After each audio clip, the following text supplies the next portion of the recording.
So here's how it started for us 5 years ago.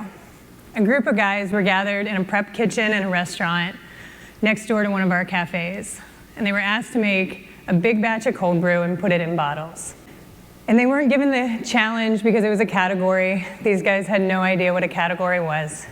And they weren't given the challenge because it was a craze, because it wasn't yet.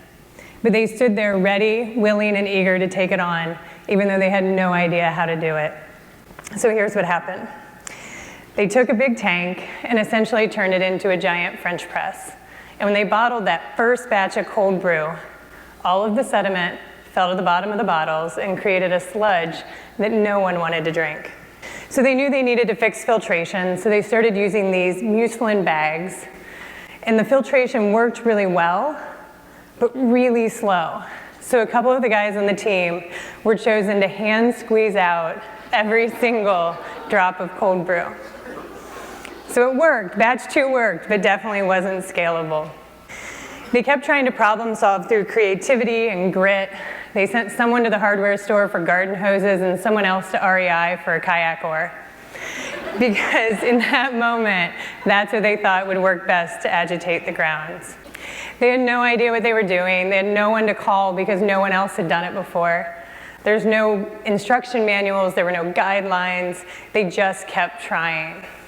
And when you have so much passion and you believe in something, you just keep trying. And the reason I share this story is because when you look at our category today, I sense this exact same spirit.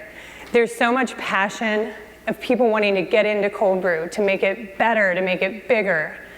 But they're doing it with their own teams, in their own cafes, or in their own production warehouses. And we're at a really special place in time where I think we can come together and learn together and grow this category together. And so I'm going to start with a really simple question. What is cold brew? Not how do you cold brew, what's your brew method, but those two words looking back at you, what is cold brew? So I start where we always start, and I Googled it. And although there's a ton of responses that come back from Google, there's really not a single definition out there.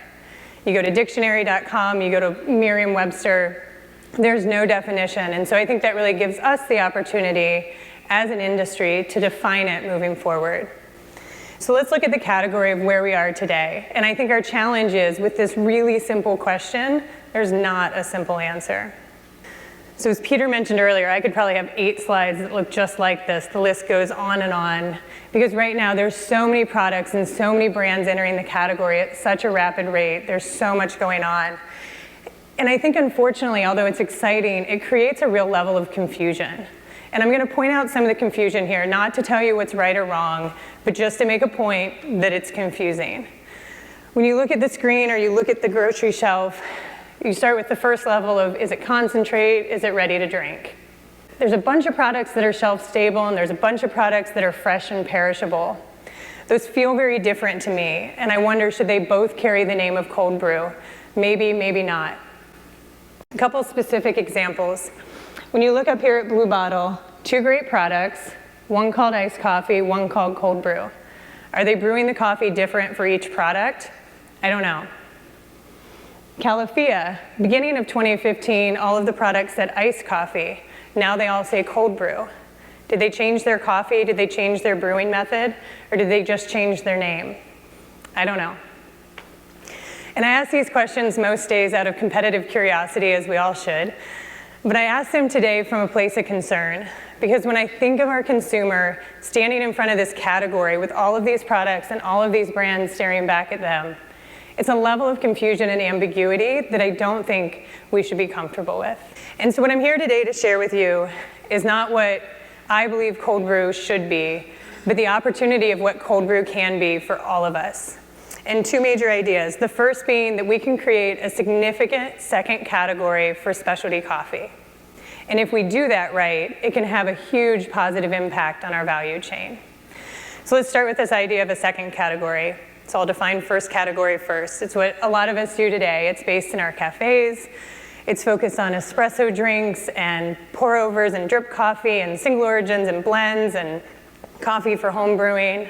And although it's not all hot coffee, it mostly is. And cold brew doesn't create a second category just by being cold. If it did, that'd be too easy and my talk would be a lot shorter. But it creates this second category by being a unique premium beverage. And I use those 3 words because they're all really impactful of where cold brew can go. So let's walk through each of them. So my first example of unique was my own personal example before I came to Stumptown. I loved cold coffee, but the entire ready-to-drink coffee market was made up of shelf-stable items that were full of cream and sugar and flavors and ingredients that I wasn't interested in. I loved black coffee. And when someone handed me a cold brew the first time, it blew my mind. I did not sleep at all that night, and it changed my life. Literally, it changed my life. I'm here today. The second piece of unique is, I think, what cold brew brought to our category was the idea of cold brew on draft. And that changes the experience in a coffee shop pretty dramatically. It's easy and efficient for us as business owners to serve it, but it's elegant and lovely for the consumer. This picture here is our newest cafe in New Orleans. It opened 2 weeks ago, and the first thing you see when you walk in the door is this 7-head draft system. That changes the conversation and creates a really unique experience for our consumers. The second word is premium. And premium can mean a lot of things and is often defined by price, which is totally fine, and I'm going to talk about that later. What I want to talk about right now is premium defined by quality. That's quality of ingredients that go into cold brew and quality of the taste profile in the finished product. And that may seem like an obvious thing to those in the room, but there's a lot of products that are entering the market with low quality beans and low quality taste profile. And my very simple analogy that hopefully all of you can understand is that 20 years ago, people didn't understand that specialty coffee could be better than just coffee. And we came together to make that category to educate consumers and drive the premium category of specialty coffee. And we took a big step forward for coffee. And what I see is cold brew is really the platform that can be a big step forward for ready-to-drink coffee. Because cold brew shouldn't just mean cold coffee, it should mean premium specialty coffee. The other interesting thing about being a premium category and trying to create it early in its life cycle is it's risky and it's fragile. There's a lot going on. And Michael's going to talk more about the beer industry later and the similarities, but I'm just going to touch on the early 90s of where craft beer was. Huge growth frenzy. Tons of brewers coming into the market, different products, different brands, different brews, really rapid rate. And no one really knew what they were doing, which sounds super familiar to what I laid out earlier for our category. And they started putting out beer of questionable quality and questionable taste. And it really started to water down this idea of what craft brew was. It no longer meant premium brew, it just meant small brewer. And with that watering down, retailers and consumers alike stopped buying craft beer. And it was a real bust to the industry. Now, luckily, for other reasons, they've rebounded, but I think we can really learn from where we are in this fragile state, and that we need to take a step forward together to start to protect what is premium and not to let cold brew just mean cold coffee. So the last word is beverage, and I really mean packaged beverage. And what a packaged beverage does is take specialty coffee and gets us outside of our normal 4 walls. In a traditional cafe, folks come in and buy a latte and they can grab cold brew to go, extending their consumption patterns of specialty coffee. But more so what packaged beverage does is it takes us out into secondary channels. And primarily what I'm talking about is grocery, and I think this is really beneficial for all of us. It gives us more exposure to new consumers for specialty coffee. It gives us this exposure in a really approachable place, in a place that's more accessible often than coffee shops. And when we're on that grocery shelf, we're no longer competing just coffee to coffee brand. We now have this opportunity of this large category to steal share from other beverages like water, juice, kombucha, craft soda, etc. And some of the great data that I'm starting to see lately is the consumption patterns of cold brew. So as you might imagine, hot coffee, strong in the morning, drops off a bit after the lunch hour. Cold brew, strong in the morning, stronger around lunch and early afternoon, and continues into early evening. And if we think about that as coffee consumption for the specialty coffee market, it's a huge opportunity to expand. Now, one of the other risks with being or challenges, I should say, of being a packaged beverage is we take on new challenges, and that being food safety and handling. And both Maya and Julia are going to talk about that in a little bit. But I just want to say that we know what we don't know, and we know what questions to ask as a cold brew industry, and we need to come together and do challenge studies to understand pathogen growth. We need to do studies to understand what spoilage organisms can do. And we need to understand the science and safety of cold brew, not just for food safety purposes, but also for the effect of quality of taste. We don't want to be super safe and put out bad tasting products. Nobody wins. So that's our category, a unique premium beverage. And if we take all of those steps and we do all of that right, we can have a huge impact on our value chain. And of course, when I talk about the value chain of specialty coffee, we start back at the producers. We all know that quality in equals quality out. If you buy better beans, you can brew better coffee. One of the best things I ever overheard at a trade show was from a sausage salesman. So obviously this was before my SCAA days. And what this sausage salesman said was that you can't make good sausage cheap, and you can't make cheap sausage good.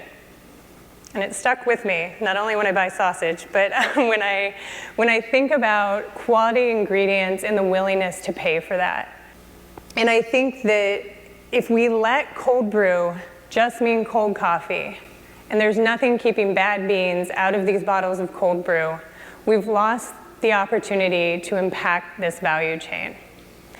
And when we think about our specialty coffee producers who are looking to grow the number of pounds of beans that they can sell, cold brew is a real opportunity to move the needle. You look at the growth rates Peter shared, dramatic growth rates for cold brew, and we don't see it slowing down. And then when you layer on that brew efficiency, or brew inefficiency, cold brew is half as efficient to brew as a cup of hot coffee.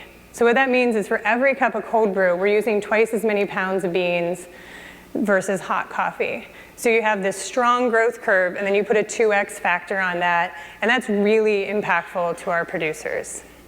So that was the good story. Lots of opportunity, lots of things that we can do with cold brew, but I think it's prudent that I lay out the downside too.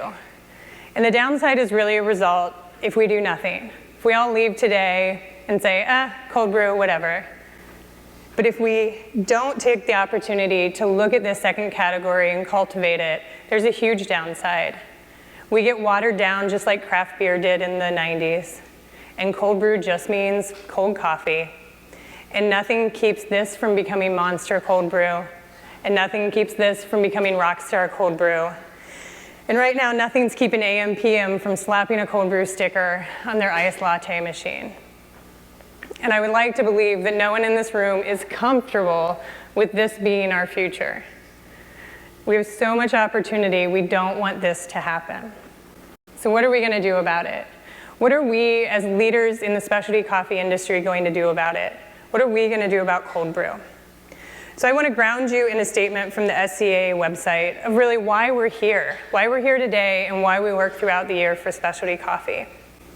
The SCAA has been at the forefront of developing and promoting specialty coffee and is committed to meeting the challenges of a rapidly changing industry by setting and maintaining standards, expanding our professional certification programs, conducting industry-specific research, and providing even more opportunities to connect, engage, and work together so our industry can continue to thrive. So now is the time for cold brew. We are here today connecting, exchanging, and working together. Let's make cold brew thrive. Let's commit to the challenges of this rapidly changing industry. Let's set and maintain standards for cold brew, and let's do industry research for cold brew. And let's do it together. Now is the time for cold brew.